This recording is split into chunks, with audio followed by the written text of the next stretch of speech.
Started right here because I am showing 7 p.m. and I like to get started. Uh, that will travel. That's it, buddy. And there's my trademark. Okay, folks, my name is Don Self. I'm a reimbursement consultant. I've been teaching doctors and hospitals, office managers, and billers for about 34 years on reimbursement issues. Our webinar tonight is going to be on Ncci edits. Now let's do a little bit of housekeeping first. First housekeeping is, yes, I am recording this, but the recording is not going to have CEUs assigned to it. AAPC requires specific guidelines, and whenever I got this one approved, whenever JFAMC and I got this approved, we didn't have it approved for on demand. We had it approved for live. So you'll get CEU from attending this tonight. If you have 75% attentiveness. At the last webinar I had last week, I had some people on there that had 7 minutes that they were on it. I had someone else that was on it for 14 minutes or 21 minutes, and they expect a CEU, but I am not going to risk the privilege I have from the AAPC and AMBA of giving CEUs, of losing that privilege, because I give out CEUs to people who just log on and then walk away, or log on and then stay on 10 minutes and turn it off. I'm not going to do that. It's, giving you a CEU is not worth me getting the AAPC or AMBA upset with me. So I have to follow the rules. So with that said, I'm looking for 75% attendance, attentiveness, because I get a report that shows whether or not you clicked away and went to something else on your computer. So I get that report, and that report I may have to present to either AAPC or AMBA if they ask for it. So anyway, that's the house rules. At the end of the webinar, I'll stick around and answer questions. Next week, I believe we have another one of these on Tuesday night on ERISA. And if you don't know what ERISA is, don't feel bad, because very few people do. But ERISA is your best friend if you're in the billing business, or you're in the billing arena or management arena, because it can make insurance carriers pay claims they don't want to. It can stop the insurance carriers from recouping, and it's a federal law, overrides every state law known to man. It overrides it. It trumps it. I know some of you don't like the word Trump, but put your big girl panties on and deal with it, because it trumps it, okay? So with that said, we're going to go ahead and get started. And let me go back to the seminar. Here we go. And it is recording. Good. Just want to make sure. National correct coding edits and global fee periods, as well as the MUE. Now, back in 1996, several things happened. Independence Day movie came out. About the same time, a couple of folks got a divorce. We had mad cow disease running around. We were paying about $1.22 a gallon for gasoline. And a stamp cost 32 cents, and that's when eBay got started. Also that year, the CMS, and back in 1996 though, CMS went by their previous name, called HCFA, Healthcare Financing Administration. They instituted the NCCI procedure-to-procedure edits within the claim processing systems. That included Medicare and Medicaid. So exactly what is the NCCI? Well, it's basically developed in conjunction with the American Medical Association to be able to control, as it says, control improper coding methods, prevent fraud, abuse, and waste. And it basically tells you this can be billed in addition to that, or that cannot be billed in addition to this, or it must require a modifier, or we don't care. It's basically one of those things. So with that in mind, let's kind of break it down here a little bit. As an example, you've got a column 1 and a column 2, and then you have a number over here that's going to tell you whether or not it's payable or not payable. If it's got a 0 over here, it's not billable together. If it's got a 1 over here, it's saying that you can bill it together if there's a modifier. And the appropriate modifier is not just put on the claim, but is the description of the modifier is met in the circumstances. So column 1 will show a payable code. Column 2 over here, though, is going to be non-payable code when billed with a column 1 code. Okay, that's what it means when it's non-payable. It might be paid if insurance accepts the appropriate modifier. Not all insurance carriers honor the same NCCI edits that Medicare does. And that's getting to be more and more common. We're starting to see more and more carriers starting to create their own rules. And a lot of times they can create their own rules and get away with it, especially if the practice is ignorant about ERISA, because they won't know how to stop them from doing so. Now, modifier O, there are no CPT modifiers associated with NCCI that are allowed to be used with a coding pair. In other words, don't bill it, is what it's telling you. If it has a modifier 1, the correct ones can be billed out with that. I'm going to give you some examples in a few minutes. And if it has a modifier 9 there next to it, an NCCI edit does not apply to this code pair, meaning, well, I'm going to give you examples of that one also. It might be this code is not restricted by NCCI, is what they're basically saying by that.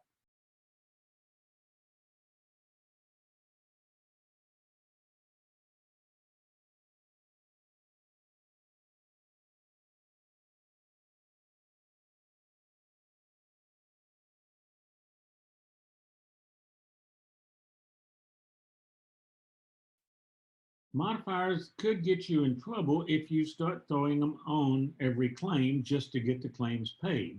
For instance, modifier 25, significant separate E&M service provided on the same day as the procedure. And that procedure would have a global fee period, and it's saying that the visit is bundled into it. It's quite surprising to me how many people will just throw a 25 modifier on there just to get the claim paid. It might be the billing agency trying to get them all paid because the doctor is just really upset about not getting claims paid. It could be a billing person in the office. It could be the doctor's spouse. It could be the doctor. It's amazing how many times I see that. And the doctors get caught on this all the time. I get the updates from the OIG and who they're going after. And just throwing a 25 modifier on there is kind of stupid. You got to make sure it's significant, separately identifiable. I'm going to be doing probably in January modifiers, or what I might do is get Barbara Kabuzzi to teach that one, because she does an amazing job on teaching a modifiers webinar. And maybe I can get her in on a Tuesday night to do that. Well, 59.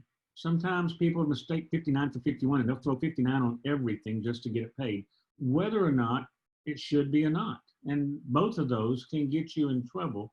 And I guarantee you, not just Medicare, but the insurance carriers are looking for that. So don't just get into the habit of throwing a modifier on there. Use of a modifier is no guarantee of payment. If you're going to be putting it on there, that doesn't necessarily mean the carrier is going to pay for it. Use it when it's appropriate. And it's always got to be supported by medical documentation with legible and complete medical record documentation. I spent 12 years in the Navy breaking code for the Navy, US Navy, under the director of the National Security Agency. And no, I don't break into doctors' computers, although it's kind of funny. I was just talking to a doctor a while back and pulled up his Medicare data, and he said, "Where'd you get that from?" And I said, "I just hacked your computer. You need some new passwords." And he kind of freaked out until I explained, no, it's public information. But it's amazing how many times I see progress notes that were not readable. Even in this day when we have medical documentation by electronic medical records, not everybody uses them. Sometimes that's just the way they're going to do it. So how do you use this right here? Give an example. Let's take code 98925. That's one of the 5 OMT codes, osteopathic manipulation codes. And 98925 has OMT for 1 or 2 regions.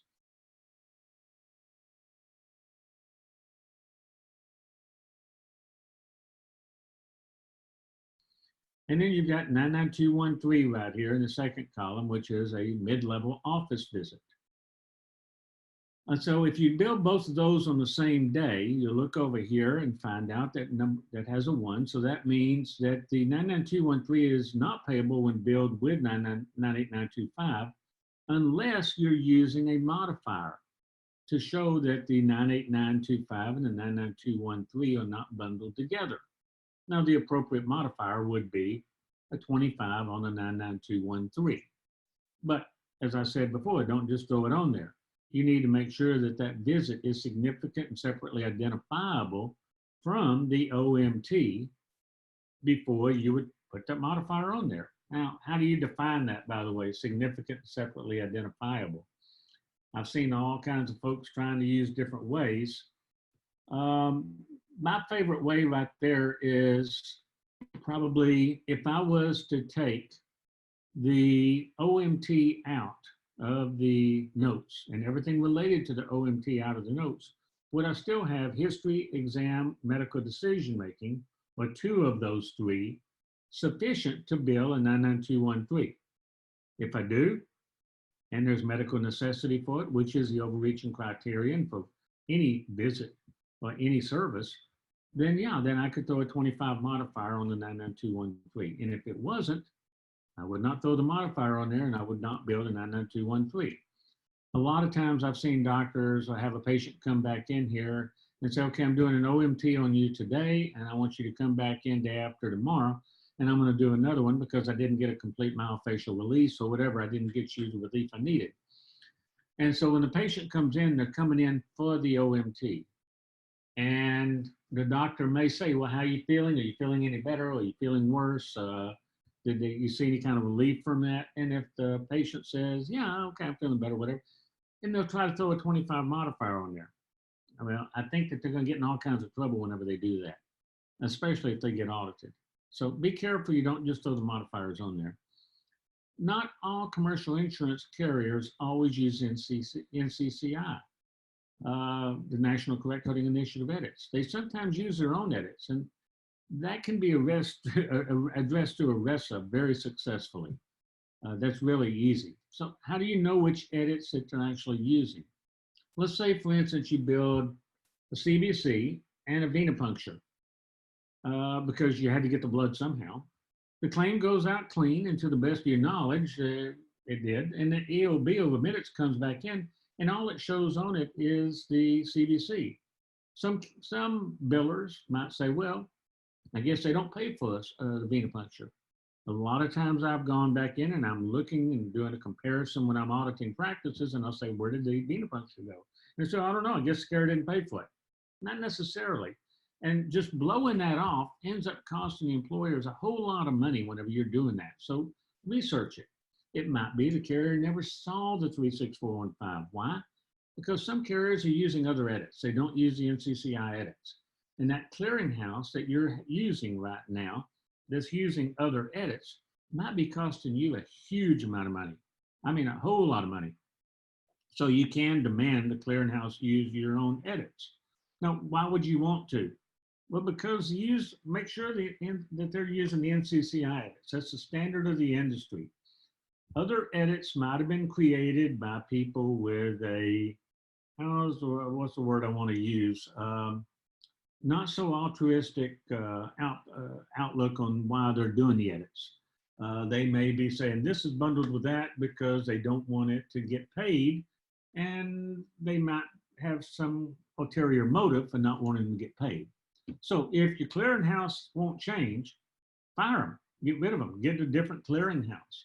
Other edits you need to watch out for that I've seen that people are using that's not NCCI edits, such as an office visit and a smoking cessation counseling. Can you bill both of those at the same time? Well, the NCCI edits allows you to bill both. But unfortunately, not everybody's using those. So some edits do not. What other edits have I seen? Let's go talk about Medicare annual wellness visits and alcohol misuse screening and depression screening. Now, the Medicare annual wellness visit, subsequent visit, does not include this right here. The NCCI and Medicare allows all 3 of these right here to be billed on the same day. Now, something, this may be a surprise to many people watching this because they were told you can't bill it. Well, this right here surprises a lot of folks. In fact, I was on a call a couple of hours ago with a practice in Florida, and they had been billing these right here out and getting paid for it. But when they didn't realize that there's some other codes that there's also that they could have been billing. Some edits and misinformed billers believe that you can't bill these two together out here. But if you go over here and look at them, how did I get back to that one right there?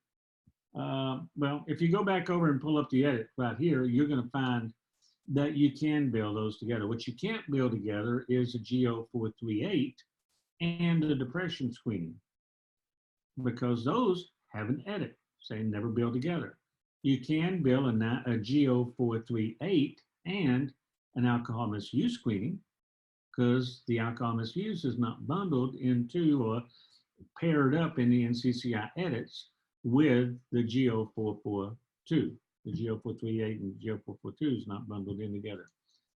You have 98925, and I'm picking on some OMTs because I talked with an OMT doctor this afternoon, and I've been doing seminars at probably 41 of the 50 states where the DOs are, their state conventions. So I have a lot of DOs I deal with. Anyway, 98925 and 95816 and the EG Awaken Drowsy code.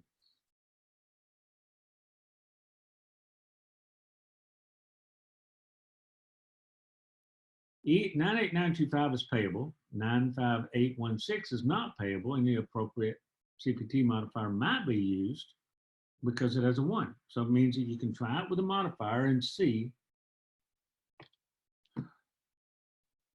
Are you kidding me? Nobody's seeing my screen.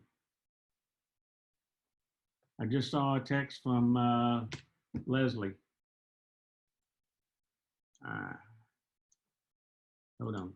Let me see if I can get this back. Okay, everybody can see the screen now. Well, luckily I'm not charging you for this thing. That's bad, I know, forgive me. Continuing where we were. And I also want to do away with the hat because I'm taking up part of the screen. Okay.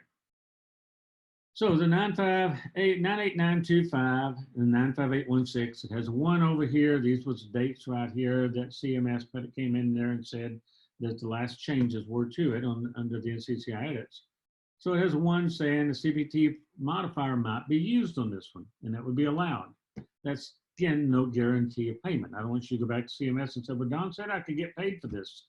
It takes more than just the NCCI edits. You better check your diagnoses and other things.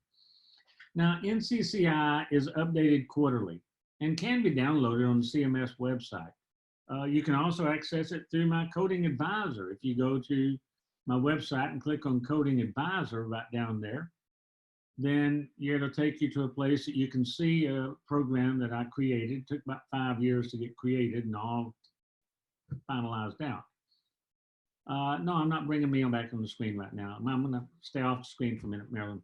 Anyway, well, you can click on this right here and download them and see it yourself, okay? Now, give you a test right here. Everyone's going to take a test, and this one helps if you can see the screen. So let's say we have on here 99203, which is a new patient office visit. And yes, I'll be sending everybody, by the way, the PDFs after you do the survey at the end. And then you have a 92014, which is an ophthalmological exam. And can you build these right here out together? That's the question.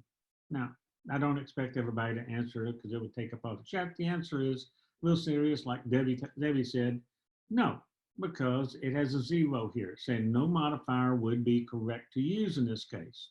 So Debbie Taylor, you're correct on that. Another one right here, we have a 99203, new patient office visit, and we have a 93042, which is a rhythm strip, kind of like a small EKG. Can you build these right here out together? So we look up here and you don't see the 93042 here at all. What does that mean? That means that you can build it together. It's not restricted by the NCCI edits. Not everything is included in it. So 93042 is not a column 2 code.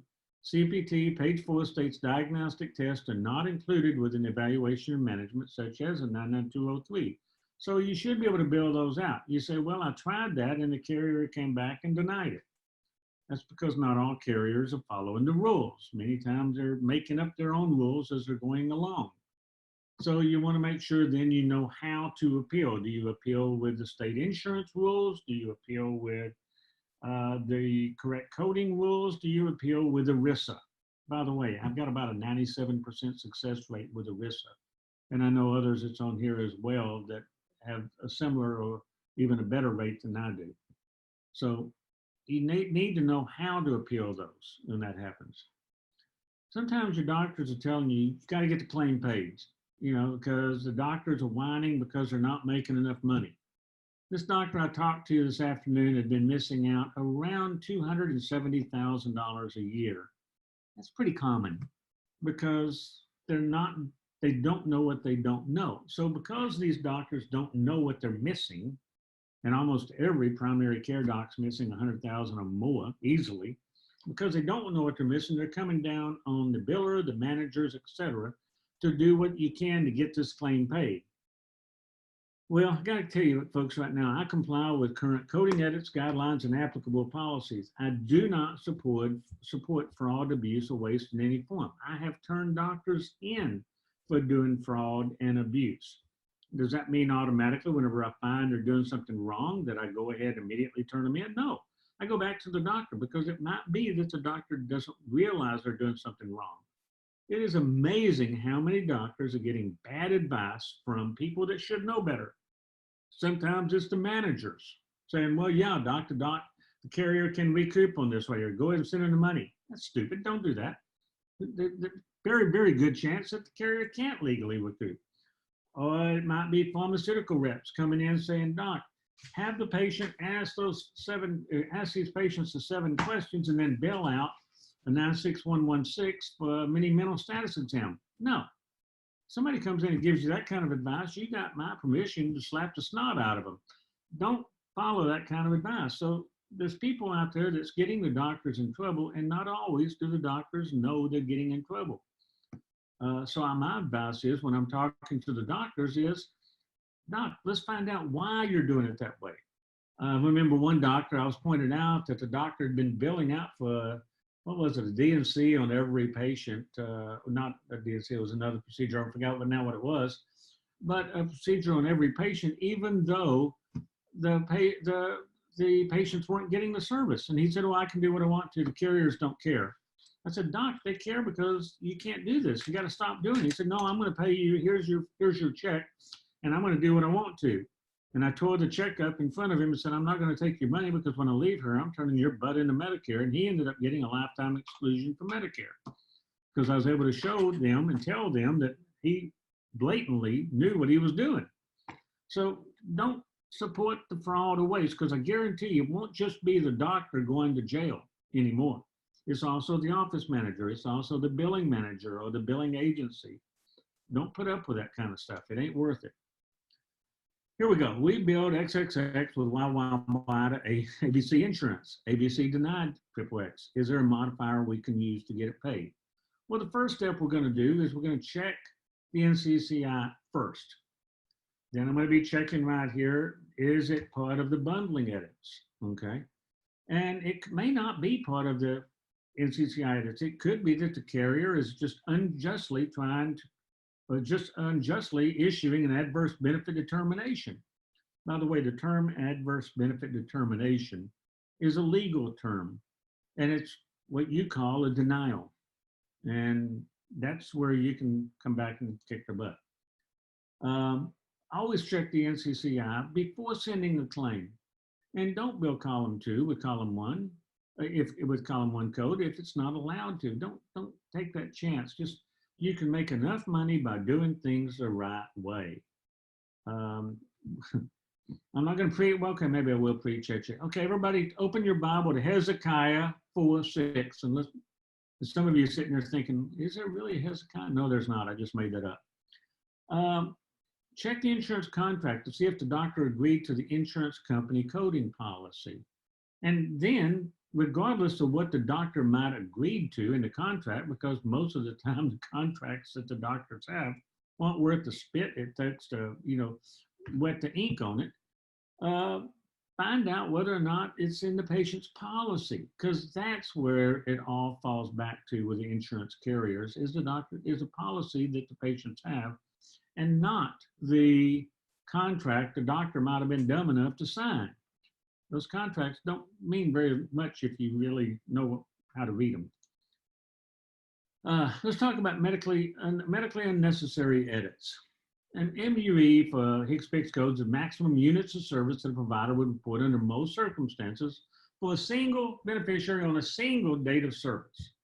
And not all codes have an MUE, and it's been implemented around about 12 years ago, so almost 13 years ago, in fact. Wow. Holy cow.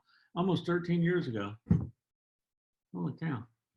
And applies to carriers, the MACs, fiscal intermediaries, and big, really big with DMEs, which, by the way, I don't deal with DMEs. I can barely even spell DMEs.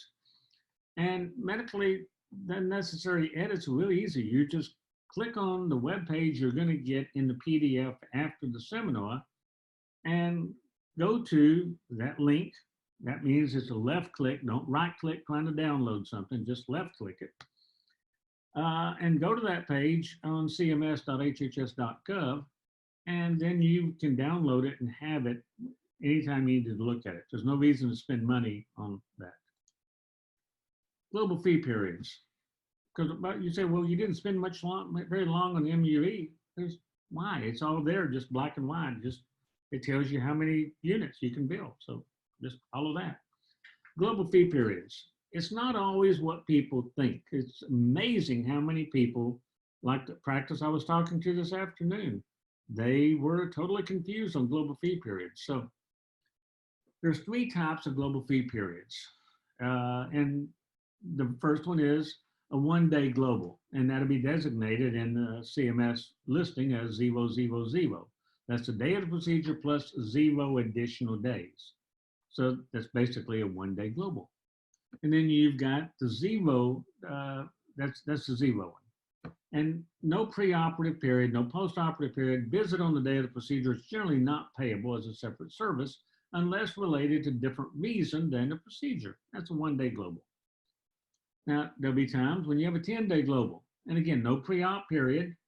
Visit on the day of the procedure, again, is generally not payable as a separate service unless you have a separately identifiable E&M with a 25 modifier. So this basically means you have an 11-day global fee period. Count the day of the surgery and 10 days following. So you have 11 days, basically. Then you have the 90 days, which is, again, 1 day pre-op, and you've got the day of the procedure, so you have 92 days total. Now you say, okay, is this universal for everybody? No. Medicare has one set of rules. Commercial insurances have a different set of rules out there. And so you got to make sure that you're knowing whose rules you're playing by.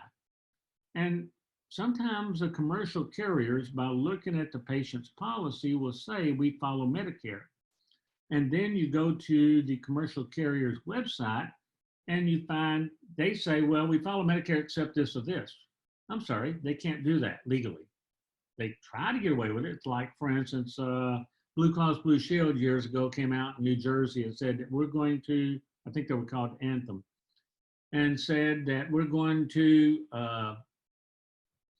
cut the procedure by 25% or the office visit by 25% or 50% if you bill a procedure and with an office visit and a 25 modifier.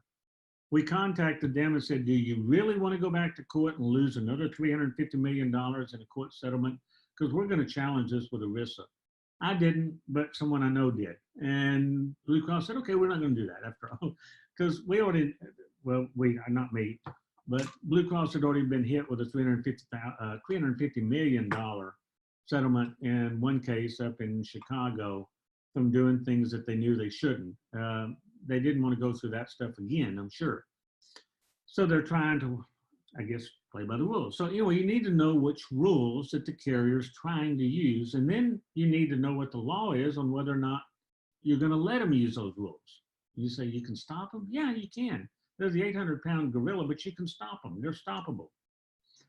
Medicare rules includes all necessary services furnished by a doc before and after the procedure. And then the Medicare payment for the surgical procedure includes the pre-op, intraoperative, and post-operative services performed by the surgeon. This is in CMS's guidelines. This is on their website. This is not the same. Oops, come back here. It's not the same for commercial carriers. Now, physicians in the same group practice who are in the same specialty must bill and be paid as though they were sharing DNA, because that's how Medicare calculates it. Again, same specialty. I've seen practices with family physicians and internal medicine docs, and they're listed as different specialties with Medicare in 08 and 11. Sometimes a geriatrician thrown in there, specialty 38, and they're not going to be paid as if they were a single physician because they were separate specialties. You got to know the rules. Pay attention to the details right here. Some commercial carriers supposedly follow the AMA CPT rules. And if they're following the AMA CPT rules, then this is what the AMA CPT rules are. Follow-up for diagnostic procedures like an endoscopy, arthroscopies, other things includes only that care related to the recovery from the diagnostic procedure itself, okay? This is for diagnostic. Care of the condition for which the diagnostic procedure was performed or other co-committed conditions is not included and may be listed separately. The carriers don't come back and tell you this. That's why you've got to know what the rules are. And this is AMA. No, this was not one of the questions on my CPC test. Then we go over here, though, they have a different rule that for therapeutic services, follow-up care for therapeutic surgical procedures includes only the care which is usually a part of the surgical services. Complications, exacerbations, recurrence of the presence of other diseases or injuries requiring additional services would be separately reportable. Okay, so basically it's saying what I can bill for, what I can't bill for.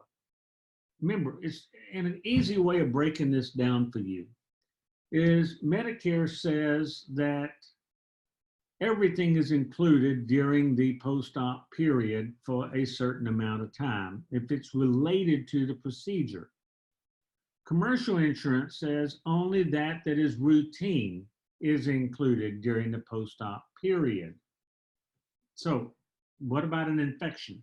An infection would not be considered to be routine unless every patient gets an infection after the surgery. In that case, then we've got the different set of rules right there because you'd have to know, okay, which modifier do I use then? Well, people sit there and say, is there a modifier saying related to the surgery, but separately billable because it's not considered routine? No, AMA hasn't come out with that. And Medicare hasn't come out with any HCPCS level 2 modifiers in that regard. So it means you'd have to go with the nearest modifier you can, which would be a 79. But you say 79 says it's not related. Well, the infection is separate. It's no modifier that you can find that's going to be exact, so you have to go with the nearest modifier. So again, I want to go back over this right here because people get this so confused here. Include all necessary services furnished by a surgeon before, during, and after a procedure. Pretty much everything. So the patient comes in for an infection a week after the procedure. Give you a good example. In a couple of weeks, I'm getting another left knee. This is my second one. I'm going to get another one. And let's say I get an infection. I go back and see my orthopedic surgeon, and I say, hey, Ken, man, it's all red. It's inflamed. I've got a fever. Can you see me? Yeah, they'd see me. Would they legally be allowed to bill my insurance carrier? I don't have Medicare. Yeah, because the infection is not part of it. Now, if I had Medicare, they wouldn't be able to because that would be bundled into Medicare's rules of everything being global. You say, well, what does that have to do with NCCI? It doesn't. It's just part of what I'm trying to teach you guys on the global fee period. Someone asked about the 57 modifier. We go back over and say, okay, we got a 57 modifier before we do a surgery during the pre-op period. Yeah, then that means that's separately payable because that's saying that this right here was when we made the decision to do the surgery. I'll give you an example, another than that one. I'm having that surgery on December 16th. Let's say I go see my doctor on December 14th or 15th. Let's say December 15th. And he bills out to my insurance carrier for the office visit with a 57 modifier. Should the insurance carrier pay that? No, they shouldn't, because he had already made the decision to do the surgery a couple of weeks ago and had scheduled it out to December 16th. So again, that goes back to the decision when it was made. So hopefully that right there will give you some understanding about how to deal with the difference between Medicare and commercial insurances on this. So go back over here to this. Hold on. And hi there, I'm back. And I've still got the hat on. Now, going back over here, Mr. Cotter, do you have any questions about, because this is such an easy subject, NCCI, very easy, MUE, even easier, and global fee periods, I'm hoping that I was able to clarify that for you. So let's take a little bit of time, at least another 8 minutes, so that I can make sure that we've gotten the 45 minutes that's required by the AAPC. So what was that office visit on the 15th before the surgery? Was it related to the surgery or for some other conditions? I go in to see him as a pre-op. Well, that pre-op's not going to be separately billable because he already had decided he's going to be doing the surgery on the 16th. So, however, he also does 31231 and 31575, and I can code that with a modifier. Well, you got me there, girl, because I'm not sure what a 31231 and a 31235 is. So let's see what I can figure that one out right here. Go back over to 31231. Nasal endoscopy. Well, yeah, but I'm a little bit concerned about my orthopedic surgeon doing a nasal endoscopy on me there, hon. Okay. So, yeah, I'm not going to let my I don't see why my orthopedic doctor wants to do that on the day before I do a knee surgery. So let's say though I go in there and he says, oh, I'm going to give you an injection in your other knee. Could he bill out to 20610 in an office visit that day? Yeah, but he better make sure that that's diagnosis is on my right knee,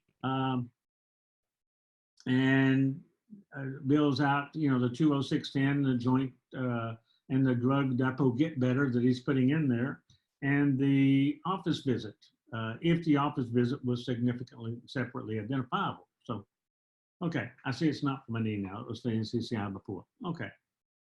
Had me going there a minute there, Alicia. And Alicia is one of the best in the world that I know of when it comes to diagnosis this year. So that's why it kind of threw me there. Okay, so what other questions do you have? What do you do when there are multiple CPT codes, like 6 different ones, performed at the same time, and some have NCCI with certain other codes? Well, make sure, first off, the biggest complaint that I see from insurance carriers is practices relying on their practice management system to line up the procedure with a diagnosis. That's the first thing I'm going to be looking at. If you've got 6 different CPT codes, like 6 different procedures, make sure that the block 21 matches up to the block 24 on the line items. Uh, so that's the biggest one because I see so often people automatically throwing a 1 in there on every line item. How do you, now then, let's say you have 6 different ones. Let's go over here and try this. Go over to the scribble. Susan, give me 6 procedure codes you want me to put in here, and let's talk about this, how this right here can work. Well, I can make some up myself.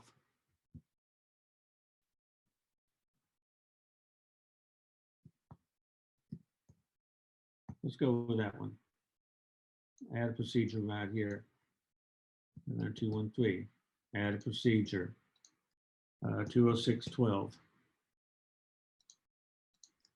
20605. And now let's go ahead and throw the modifiers in here. This one right here is going to be an LT. This one over here is going to be an RT. This one over here is going to be a 50. And let's scrub it and see what happens. Got all kinds of errors.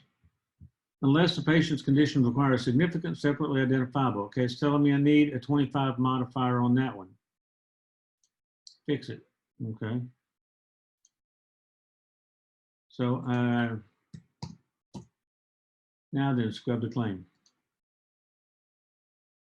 Okay, so this right here now, as long as the diagnosis is, we're going to be lining up. You can have multiple ones right here because what this right here does is checks the NCTI edits as well as the correct coding initiative, as well as correct coding rules.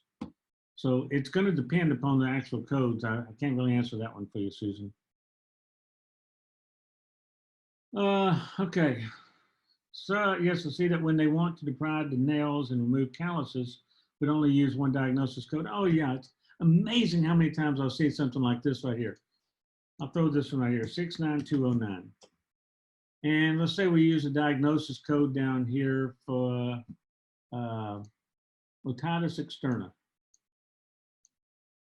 Pull up the ICD-10. Otitis media, I'm sorry. What did I put, Otis? Well, better yet, let me just break it down and say wax. Impacted cerumen. Let's say left ear right here. H6122, add the scrubber. And put it on there for the 69209. Go back over to the ICD-10s right here, and let's say we have arthritis, knee,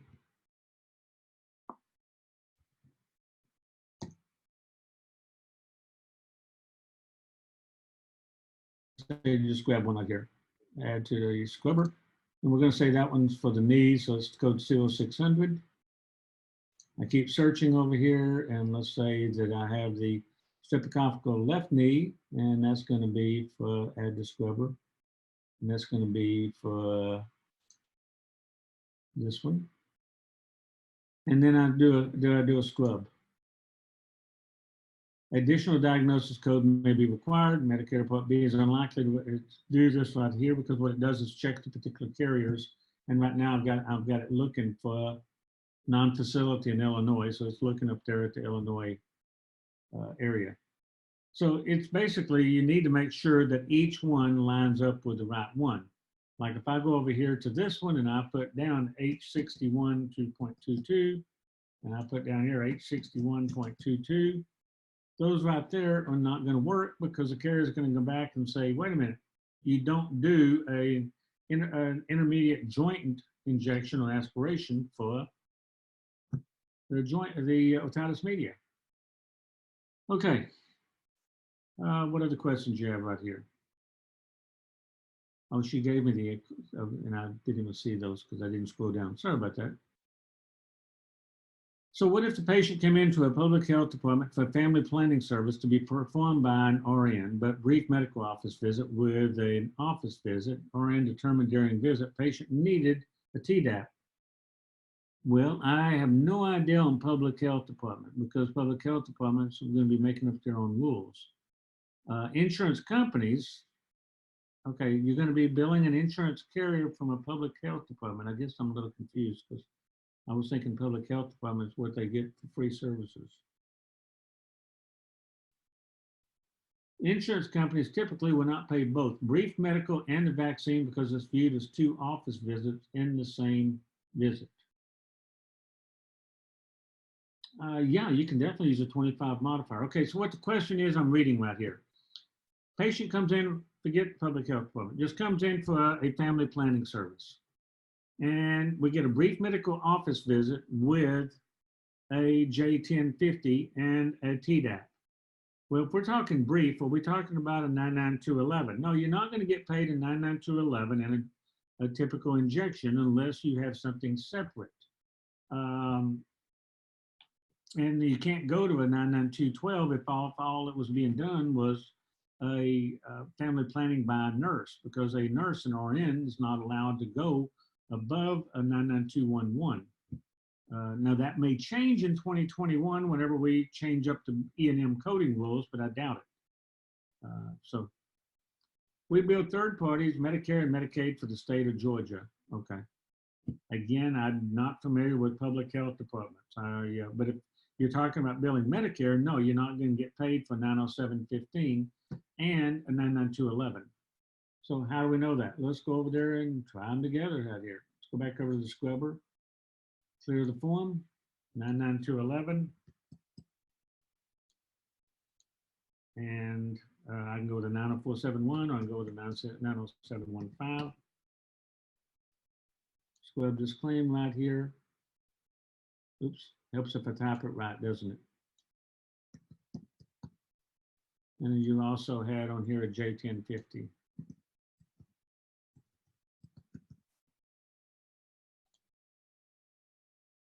Well, that's because I'm not checking Medicare right there.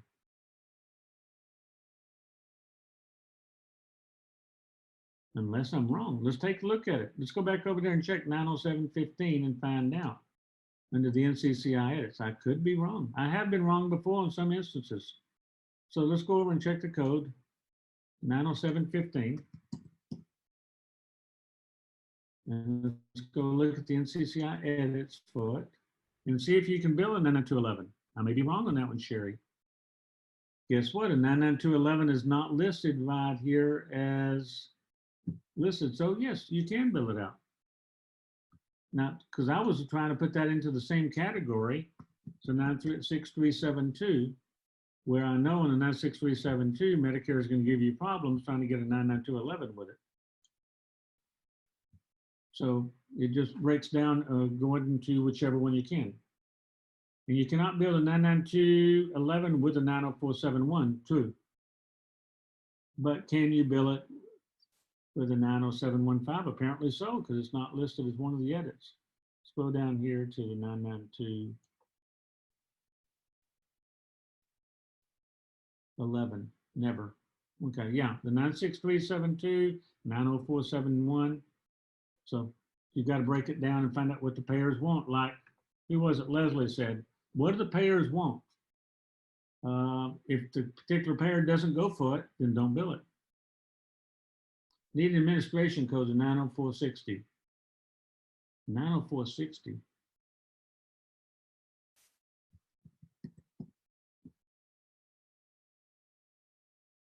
Oh yeah, you need a 90471 or 90740 because it's the age.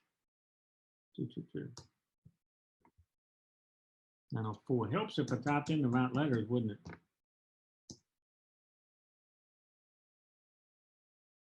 Okay, yeah, you're right. We needed the 90471, but I've got a feeling if we bill out the 90471, can we bill that out with a 99211?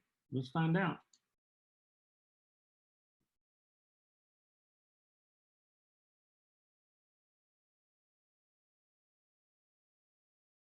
Never. 99211.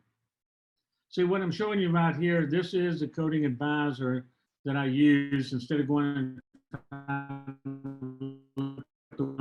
etc. This right here kind of spells it all out, and then many times I'm able to go in here and view the notes on what you can and cannot be built with it. And so that's what this is. Okay, what other questions do we have? We've hammered the 99211 in the vaccine to death.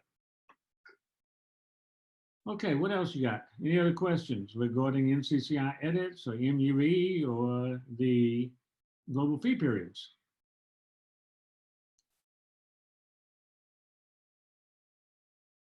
Okay. After this thing is over, I'm going to be sending everybody a link to a survey. On the survey, make sure that the spelling you put down there is correct.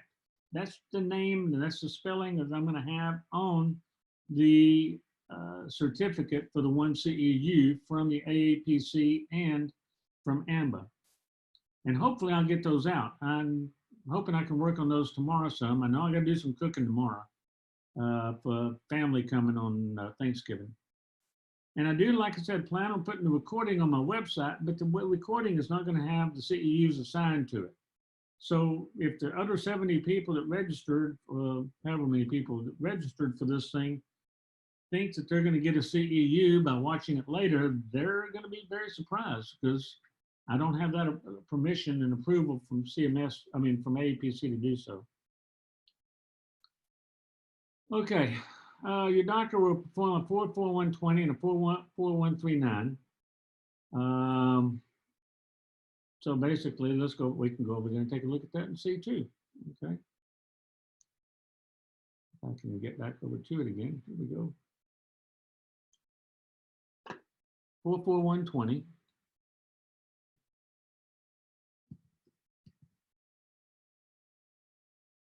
And we go look up the edits. Well, I could type it in there in the scrubber, but if I go look up the edits, and a 44139.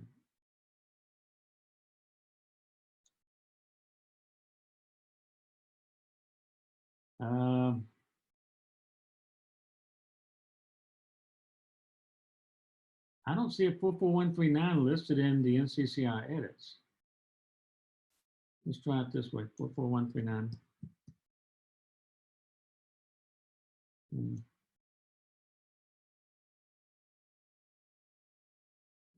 I don't know who told you, Stephanie, you can't build both because it's not one of the NCCI edits.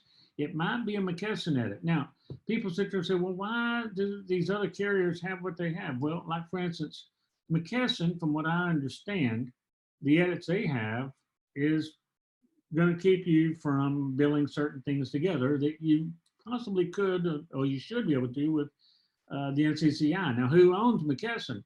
I've been told United Healthcare owns McKesson. So it would make sense logically if if United Healthcare doesn't want you to build something together, that way they don't have to pay for it. That's why they don't pay for the venipuncture with the CBC or the venipuncture with any lab test because McKesson edits block those off, even though NCCI and Medicare allows you to build those together and get paid for both. So I don't know who told you you can't be billed for both. If an insurance carrier, for instance, Stephanie, denied one of those right there, I would come back and find out why. If they say they're bundled together, I would say, nope, we're going to use ERISA and kick some butt on this one right here and show you the standard of the industry is Medicare and NCCI edits. And more than likely, you're going to win in that kind of an appeal. Okay. Again, I don't know what the, wait a minute. Somebody's telling me that is an add-on code. Okay, I didn't go look at the add-on code description.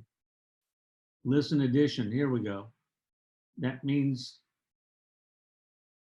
you need this code right here, need to be billed with a partial colectomy. So perhaps, 44120, what is that? Enterectomy, okay. I don't understand why they're not allowing it. Again, you might have to fight the carrier on that one right there. I am not a coder per se. I'm more of a reimbursement guru, a reimbursement specialist. In fact, I just got my CPC this year so that I could give out CEUs for these things after doing this for 34 years. If you need more questions, what do you do if there are multiple procedures with varying global days? Well, that's going to be, it depends upon when you bring the patient back, what are you seeing them for? Is it for a procedure that had a 10-day or a 90-day? What about units that do not match up with the MUEs? I'm not sure what you mean by that. if you're saying that they exceed the MUEs and you're not going to get paid, if that's what you're asking. When you say match up, I'm not sure what you mean. There was a general surgery website or APC that said it wasn't appropriate to build them together. Well, you know, Stephanie, I've heard a lot of things that didn't turn out to be true, like can't go swimming for 30 minutes after you eat. If you go outside in the rain, you're going to catch a cold. If you swallow your chewing gum, it takes 7 years to go through your system. There's a lot of things that folks say that ain't true. If somebody tells you you cannot do something, make them prove it. The laws, regulation, the rules, all are written to say what you cannot do. They're not written saying what you can do. There's laws saying I may not go slap my neighbor. There's not rules saying that I can go kiss my wife. So that's why you need to be careful, because just because somebody publishes it on the internet or on a general surgery website, not necessarily the truth. And yes, I've heard seminar leaders from every association give out some information that wasn't quite true. So if in doubt, check it out and make it out and follow the rules and make sure that the rules are there for you. And know what they are, be able to look them up. I read a lot. That's like I was reading the 2,500 page November 5th Federal Register again this morning. So, okay, let's see if you have any last questions, because if not, I think we're going to call it a day. It's been about an hour. Again, I'm going to send everybody that attended this today, I'm going to send them a PDF along with the CEU you get for attending if you had more than 75% attentiveness, or at least 75%. The recording, I'm planning on putting this on my website. I may re-record this where everybody can see my screen throughout the entire thing instead of just the last 43 minutes of it. So I appreciate you folks. And again, this is one of the free ones. Next week is one on ERISA. And if you don't know what ERISA is, trust me, it could really become your new best friend. You really want to check it out.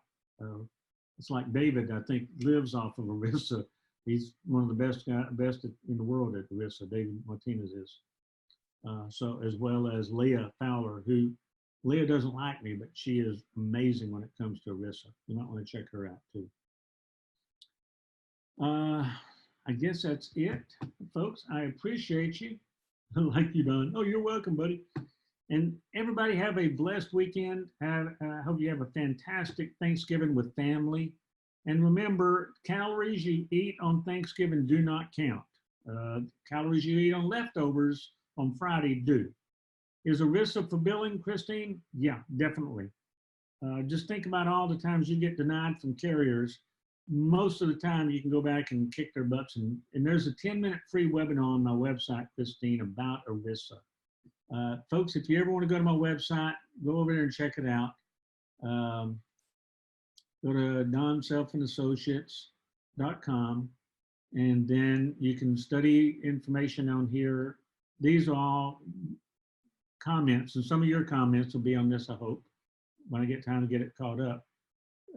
You can study and watch some webinars about ERISA, see comments from different people about ERISA. I really think it'll surprise you. And it's only $30 also. So I'm doing these right here to try to get y'all some inexpensive or free CEUs. And this in coordination with jobs from American Medical Coders and Pam Kozar and Leslie Johnson and Marie and Marilee and Susan and the entire team. So this isn't just me doing this. This is all us doing this together. The wind took your internet connection out. Okay. You attended by phone. Okay. It tells me the combined time for both. So I'm sorry you lost your internet on that right there. Nancy, send me a private email with what phone number you called in on so I can combine the time and try to give you the CEU, because I try to lean to giving it to you any way I can. Folks, just be thankful to the good Lord for letting you live in this country and have the friends and family you have, because none of us deserve it. Oh, the webinar. I had the webinar right here about ERISA, how to kick insurance carrier butt. It's 10 minutes long. It's free. Enjoy it. Just like all these others that's on here, they're all free 10-minute ones. Doc asked me today, so well, why are these 10 minutes? I said, because keeping a doctor's attention on coding for longer than 10 minutes is like trying to herd cats on a bicycle. So you watch these and hopefully they'll help you. Folks, good night. I appreciate y'all. It's 8 o'clock my time, so we've kept the hour open. Bye.